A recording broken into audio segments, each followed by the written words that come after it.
Sveiki visi atvykę į tinklalaidę Pezulė apie kiną. Čia aš su jumis kinomaniakas ir šiandien yra labai ypatinga diena, kadangi svečiuojas tinklalaidėje labai įdomus asmuo. Tai yra Rūta Kiškytė, kuri dirbo prie šiuo metu kinuose rodomo filmo Sing Singo kalėjimas, būtent kaip vyriausia filmo dailininkė. Labas.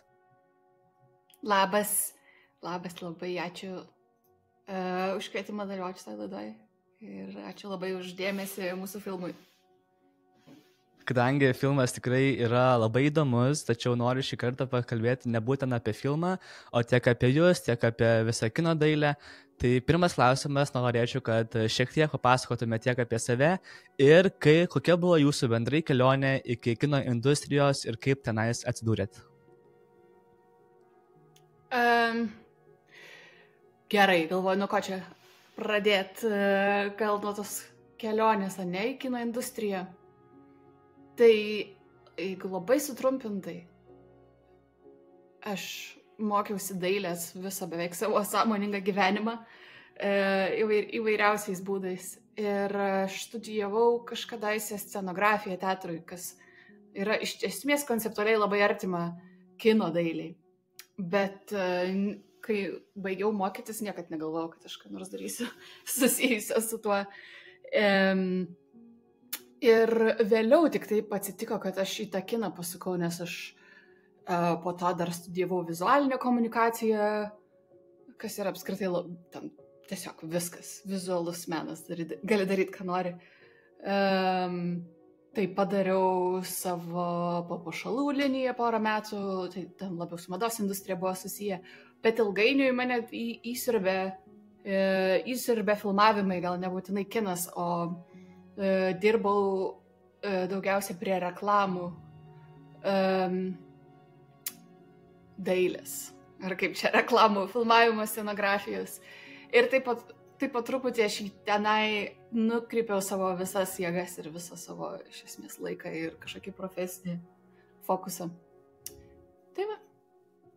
O kodėl, pavyzdžiui, būtent kino dailė? Nebuvo kokių nors kitų sričių, pavyzdžiui, ten prie juvelyrikos pasilikti? Nežinau, kodėl. Taip tiesiog gavosi, gal toks laikas pasaulyje ir Lietuvoje, kad ten kino dailė yra kažkas, kur gali iš tikrųjų daryti kartu su komanda kažkokia žmonių. Toksai labai, arba bent man gal labai tinkantis miksas, koks šis žodis pamiršau,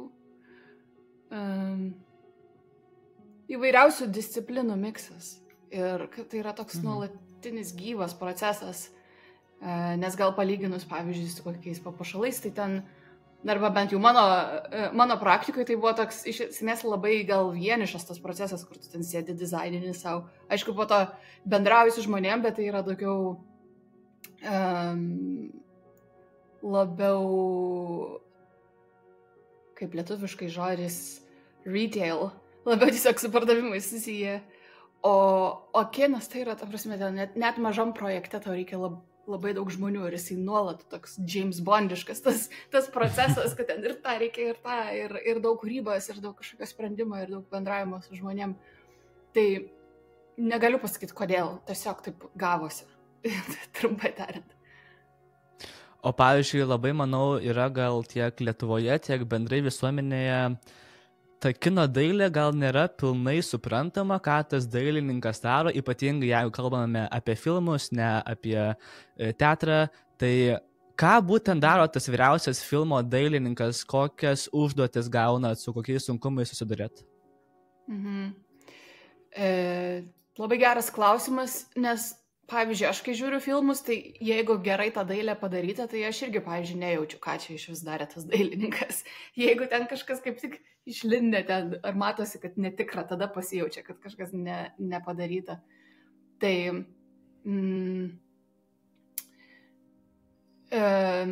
jau galutiniam filmo rezultate labai sunku atskirti, kur yra arba kartais nesunku, nežinau, ką aš čia sakau. Jeigu šiuolaikinis filmas, tai labai sudėtinga atskirti, ką ten dailininkas darė.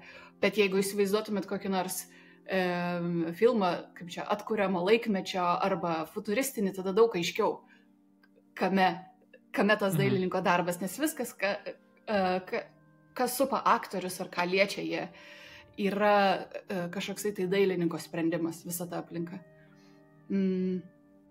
Tai taip trumpai tariant, labai neapkraunant žodžiais. Tai, kas yra, viskas, ką matot, kas nėra rūbas ir nėra daiktas, yra kažkoksai tai dailininko sprendimas. O pavyzdžiui, įprasta, sakykime, kino dailininko diena. Ar ten vyksta, pavyzdžiui, pasitarimai su režisierium, kokios čia gal spalvinės gamos turėtų dominuoti? Kaip įsivaizduokim, atrodo įprasta kino dailininko diena? Galbūt nėra šis įprastos dienos, nes visą laiką dalykai gali kisti. Pavyzdžiui, dabar, pavyzdžiui, šiandien, tai aš net turėjau eiti į džymą pas trenerę ir pastoviai keičiau aš tą valandą, kada aš ateisiu, nes aš nežinau, kada man tie mailai kris. Tai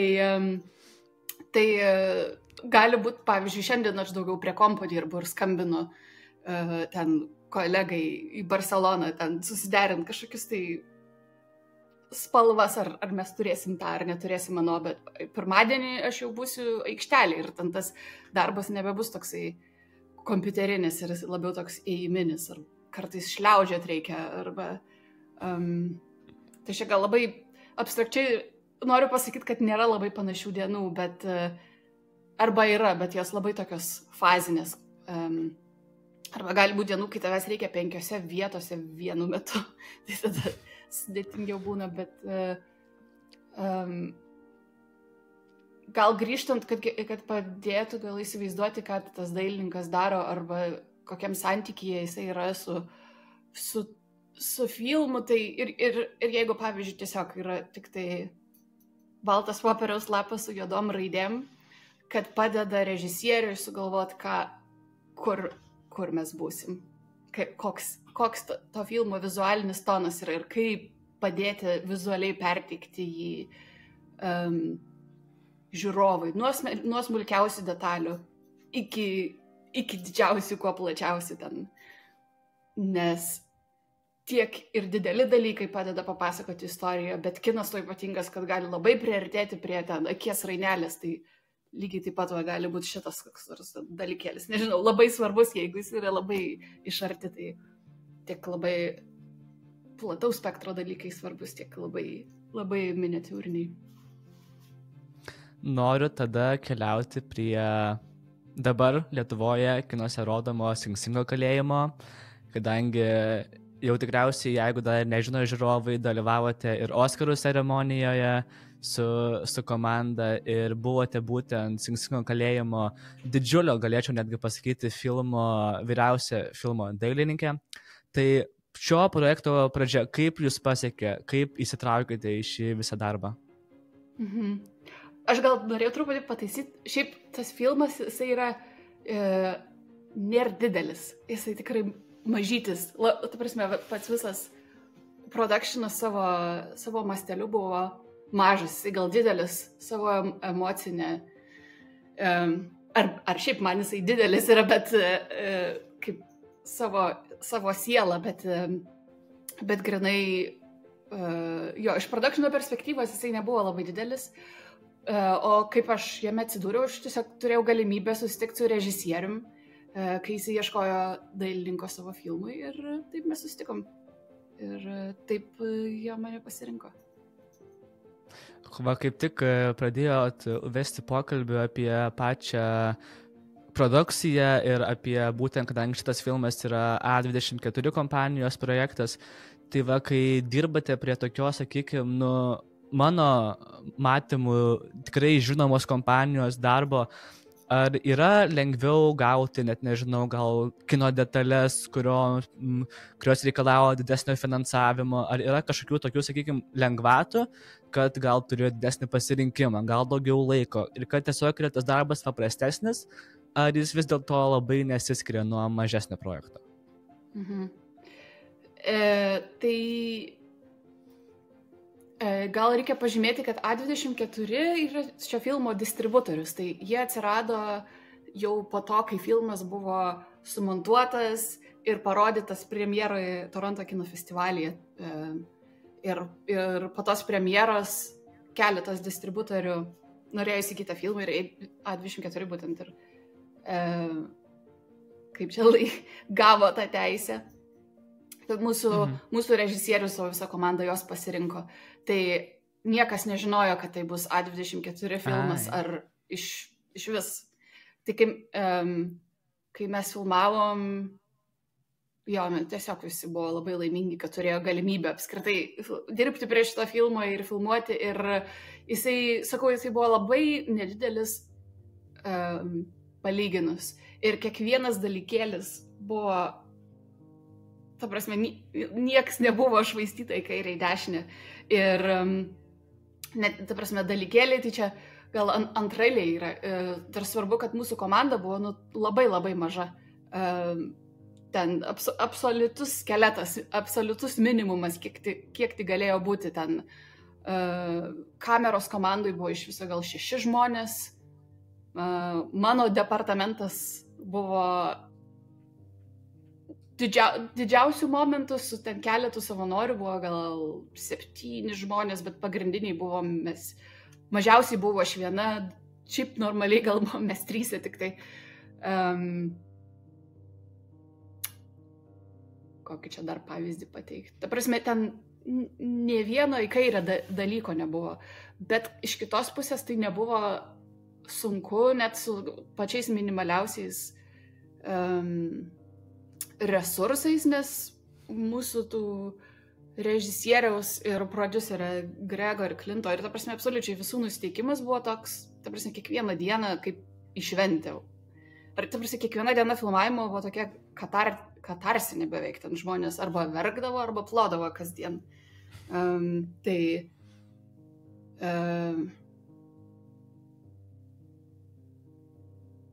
ta prasme, man, pavyzdžiui, buvo ar lengva dirbti, tai buvo ne tai, kad lengva, buvo tiesiog labai malonu, nes net prie absoliučiai minimalių sąlygų buvo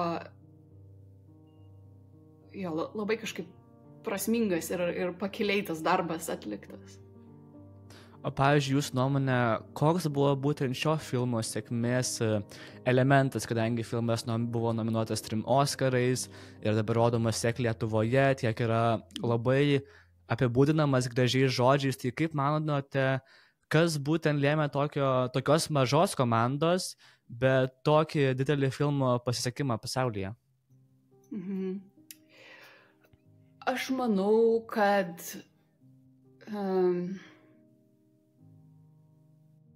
lėmė to filmo tiesiog koncepcija ir tai, kaip jisai buvo atliktas.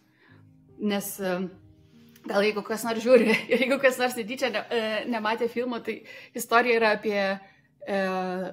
apie 2 vyrus ir jų gal tokia netikėta draugystė. Bet visas veiksmas vyksta aukščiausio saugumo kalėjime. Ir aukščiausio saugumo kalėjime esančioje teatro trupėje. Ir visas filmas yra paremtas gal ne tiek, kad tikrų kažkokių įvykių, bet yra nepaprastai autentiškas, nes 95% aktorių mūsų filme yra anksčiau pro tą programą praėję žmonės, kurie praleido kažkiek laiko kalėjime. Ta prasme, labiau 10-mečiais praleidę. Ir filmas yra paremtas tikra programa teatro, kuri vadinasi Rehabilitation Through the Arts. Ir tokia yra statistika tos programos, kad palyginus su ten virš 60% recidivizmo, tai yra, kad 60% žmonių išėję iš kalėjimo paprastai jį grįžta ir iš naujo nusikalsta. Tai palyginus tą statistiką, per šią programą praėję žmonės iš vis beveik negrįžta į kalėjimą, ten mažiau nei 3%. Tai ir mūsų režisierius gal prieš 8 metus sužinojo apie tą programą ir tai buvo jo vos nepašaukimas papasakoti apie šią istoriją apie žmogiškumą, kuri yra už kalėjimo sienų arba žmogiškai potencialą, kuris yra už kalėjimo sienų.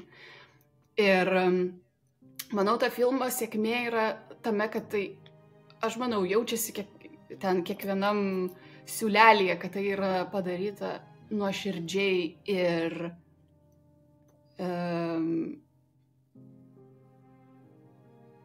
labai žmogiškai.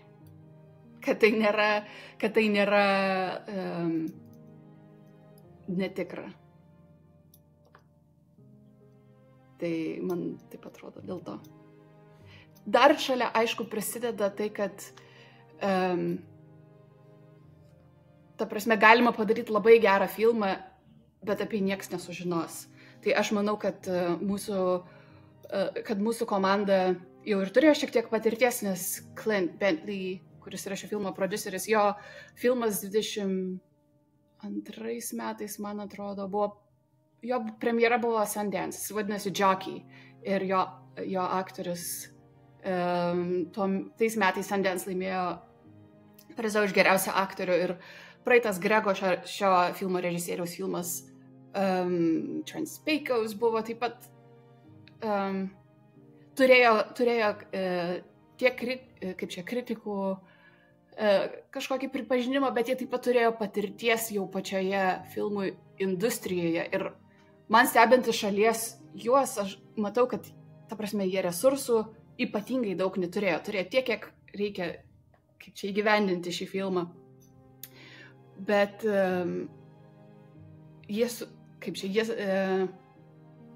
jie taip, ta prasme, jį, manau, saugojo ir globojo, kad atidavė į labai geras rankas, kad apie tą filmą žmonės po to iš tikrųjų galėtų išgirsti, kad jisai nesibaigtų su festivalių parodymu ir tiek. Noriu dar grįžti ir būtent prie dailės ir jūsų darbo, tai tikriausiai daug kas supranta, kad dirbant prie bet kokio meninio darbo būna tiek sunkumų, būna tiek ir labai gerų emocijų, tai norėčiau, kad pasidalintumėt būtent sunkumais, kurie buvo šitam projekte, šitam filme. Ar buvo, kad ten kažkokia dailės detalė labai sunkiai susigalvojo, ar ten trūko finansavimo. Ir taip pat, kas buvo faina, kas buvo smagu, kokios emocijos išsinešate?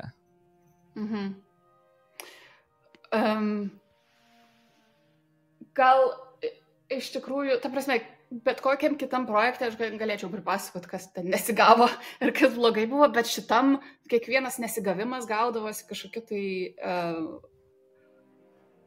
kažkokia galimybė nauja.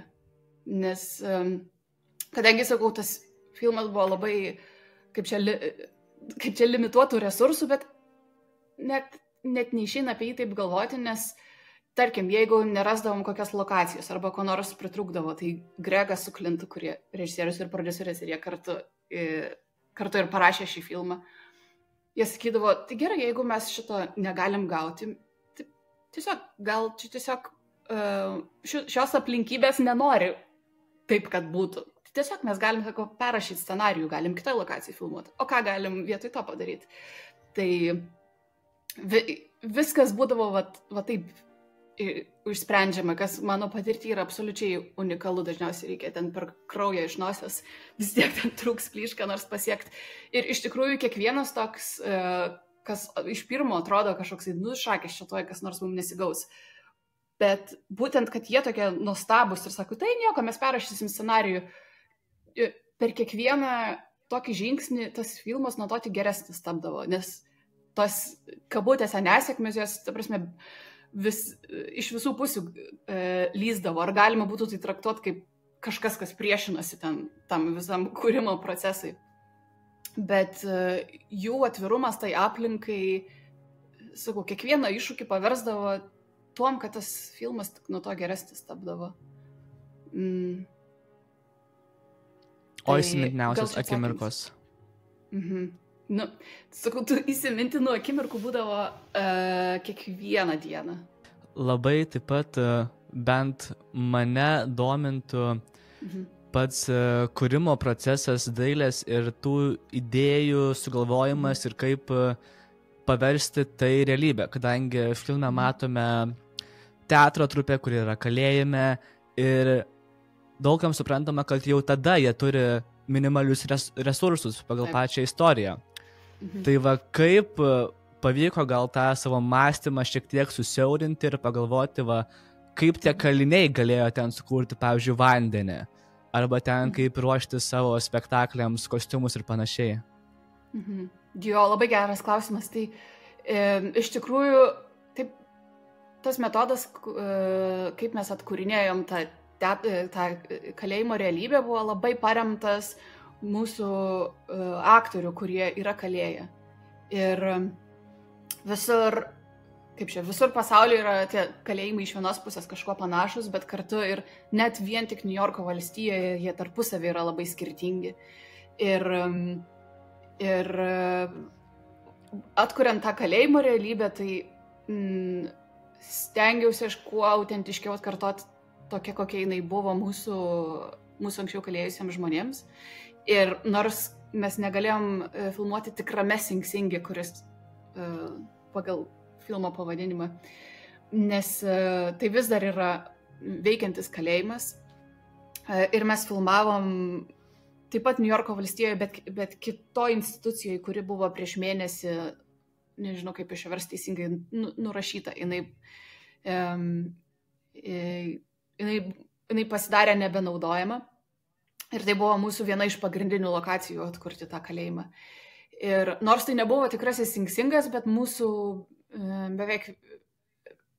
beveik visi anksčiau kalėję aktoriai, jame buvo atlikę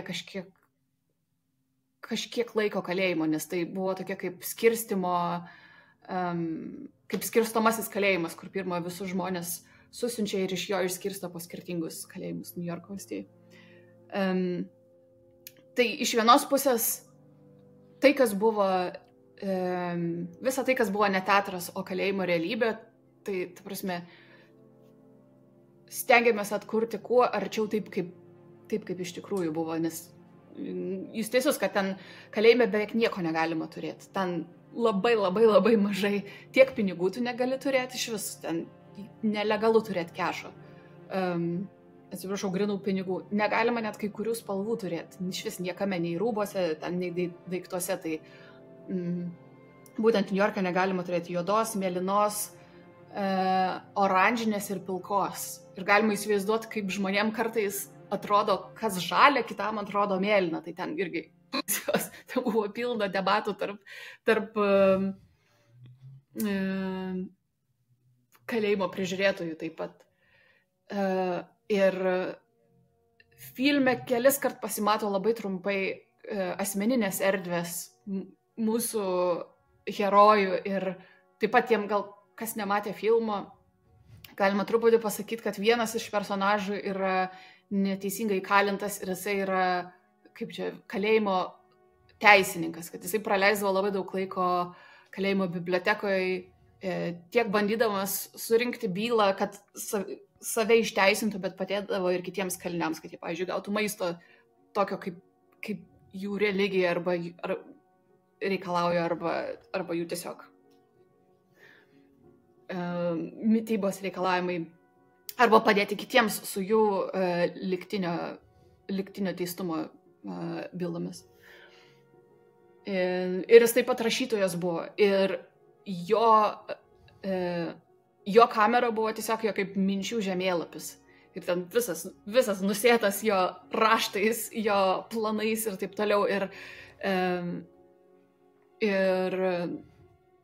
tai mes atkūrėm visiškai ten, tiesiog kalbėdami su juo ten valandas, užsirašinėjant, ką jis turėjo. Jis mums siųsdavo savo šeimos nuotraukas, savo užrašus, savo novelės parašytas. Ir kitas personažas yra Divine Eye, kuris buvo, ir iš tikrųjų jisai buvo tikras narkotikų dyleris ir tikras vadas. Nežinau, koksai tikslesnis žodis, bet jisai buvo, ta prasme, visi jam paklusdavo. Tiek pareigūnai, tiek kiti kaliniai, kurio celė buvo kaip jo fleksas. Jisai ten buvo prisidėliojęs konservuoto maisto, nes tai kalėjime buvo kaip statuso simbolis. Iš tų pačių minimaliausių dalykų, ką galima buvo turėti, jisai sugebėdavo susirinkti tai, kas galėtų signalizuoti, kad jisai yra čia vadas. Bet tada, kai prasidėjo teatro dalykai filme ir tiek ir realybėje, tai gal truputį papasakosiu apie Rehabilitation through the Arts, kad ta programa kalėjime prasidėjo ten 96, man atrodo, metais. Ir pradžioje pati teatro trupė neturėjo iš vis, ta prasme, nieko. Jie ten darydavo spektaklius iš ten, ta prasme, visiškai nieko ten, iš tualetinio popieriaus darydavo dekoracijas. Bet kai kalėjimo vadovybė pastebėjo, kokį tai efektą turi tiek nuteistiesiems, kurie dalyvauja toje teatro trupėje, tiek žiūrovams, tiek net kalėjimo prižiūrėtojams, jie pradėdavo leisti į teatrą vis daugiau ir daugiau dalykų, kurių šiaip neleistų likusiam kalėjime. Tai, ką matom filme, yra toks tarsi tarpinis variantas tarp to, nes mes tikrai ten pačiom minimaliausiom priemonėm kūrėm tos scenovaizdžius. Ten pati pirma scena yra ir kai kuriuose plakatuose naudojama ten Šekspyro Vasarvežio nakties sapno miškas toksai, kur mes tą mišką pagaminom sukarpydami ten šiukšlių maišus žalius ir iš saldainių popieriukų karpėm ten paukščiukus ir drugelius. Tai jeigu labai iš arti pasižiūrėtum į tą paukščiuką, ten kai kurių matosi barkodas arba ten sudėtis šokoladuko.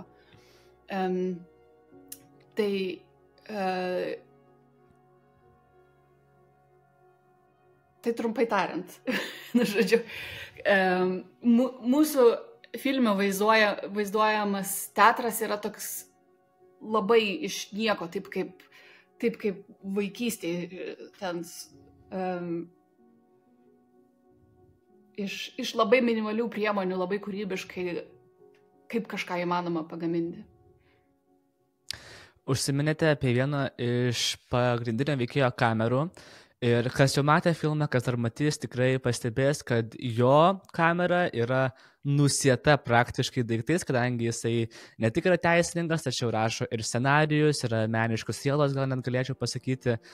Noriu pasitirauti apie patį tikrumo išlaikymą, kadangi tai yra istorija remta kaip ir tikrais faktais, tai koks procesas vyksta su išgyvenusiais į tą kalėjimą, tiek su scenaristais, kad tie meniniai aspektai, tie dailės aspektai neitų priešpriešą su tiesa. Tai pavyzdžiui, kadangi ten mes, jeigu neklystų, matėme ir įvairiausių scenarijaus lapų, tai ar ten buvo jūsų rašytas scenarijus, koks nors tiesiog priklijuotas, ar ten autentiški kažkokie daiktai buvo vartojami. Tai ten viskas autentiška, mes ten nieko neprikūrėm. Ten buvo didžiausias tikslas atkurti kaip įmanoma arčiau taip, kaip buvo iš tikrųjų. Ir galbūt įdomus faktas yra tas, kad yra labai sudėtinga gauti medžiagos, kaip atrodo iš tikrųjų kalėjimo kamera, nes tai, kas yra medijoje, apskritai apie kalėjimus, yra labai paradinė pusė. Ir labai sudėtinga išrausti tai. Ir ta prasme, mes ten tikrai stengiamės tiek aš, tiek kostiumų dailininkė ten lupti viską, kas tik įmanoma, ir taip pagauti kažkokias taisyklės, bet gauti tai, kas yra autentiška, ir ne tik autentiška, bet ir yra asmeniška kažkokiam žmogui, yra du būdai. Arba vienas sukurti savo, arba jeigu yra tokia nuostabi galimybė, kaip turėti žmonės, kurie iš tikrųjų tai išgyveno, tai mes būtent tuo ir naudojamės, nes ta prasme, ypatingai tokiai istorijai nėra prasmės kurti kažkokį ten savo įsivaizdavimą dailininkišką, kaip čia man bus gražu į kažką pažiūrėti, ar savo įsivaizdavimą, kaip buvo. Tai viskas buvo, ta prasme, ten, aš gal noriu sakyti 100% atkurti, ta prasme, atkūrinėjom kiek įmanoma, kuo įmanoma tiksliau ir niekas nebuvo daryta, kad atrodytų kabutėse gražiai kameroj. Ir Divine G, kuris yra tas personažas, tas rašytojas, teisininkas, jisai yra tikras žmogus, kurį filme vaidino aktorius Colman Domingo. Ir, sakau, mes su Divine G, ta prasme, praleisdavom telefonu ten belekiek laiko ir jisai siūsdavo mums savo, sakau, mes išmokom kaip jo raštu rašyti. Jis siuntė savo visas novelės, savo scenarijus, sakau, savo šeimos nuotraukas. Ir prieš filmavimą tiek jisai, tiek Divine Eye apsilankė savo kamerose pažiūrėti, kaip viskas atrodo, ar teisingai atrodo. Tai Divine G sakė, kad jisai, ta prasme, iškart nesakė, bet dabar praėjus porai metų sakė, kad kai apsilankė savo kamerą, jisai pradėjo net, jam oro pradėjo trūkti, nes atrodė viskas labai panašu taip, kaip buvo iš tikrųjų. Keliaujant mūsų pokalbiui iki link pabaigos, kas toliau, kokie ateities projektai, gal jau kokie nors nusimato nauji darbai ir taip pat, manau, daugumai įdomu sužinoti, gal nusimato darbų ir Lietuvoje? Nežinau. Ten tų darbų yra kažkokių tai, bet dar labai nieko konkrečiai neturiu ko papasakot. Pažiūrėsim. Tai dabar tiesiog laukiat, po filmo darbų norite šiek tiek atsipalaiduoti ir, kiek suprantu, tęsi toliau darbą kino dailėje. Taip, skaitau scenarijus, laukiu, kaip čia viskas gausis. Labai smagu girdėti, kadangi tikrai kas pamatys filmą ir manau, mes abudu tikrai galim rekomenduoti filmą pamatyti, kadangi jis tikrai išsiskiria savo tikrumu ir išlaikyta ta tiesa. Ir dėkoju už pokalbį. Tikiuosi, kad tiek jums buvo smagu, tiek ir žiūrovams bus įdomu kažką išgirsti. Ir tada dėkoju jums ir sakau iki. Ačiū labai. Ačiū labai už šį pokalbį ir už tokius klausimus gerus. Ir dar kartą labai ačiū už dėmesį filmui šitam, kuris, aš sakau, gal aš kaip čia šališka labai esu, bet aš labai džiaugiuosi, kad jį rodo Lietuvoje ir kad man labai patinka ir labai tikiuosi, kad daugiau žmonių jį pamatys.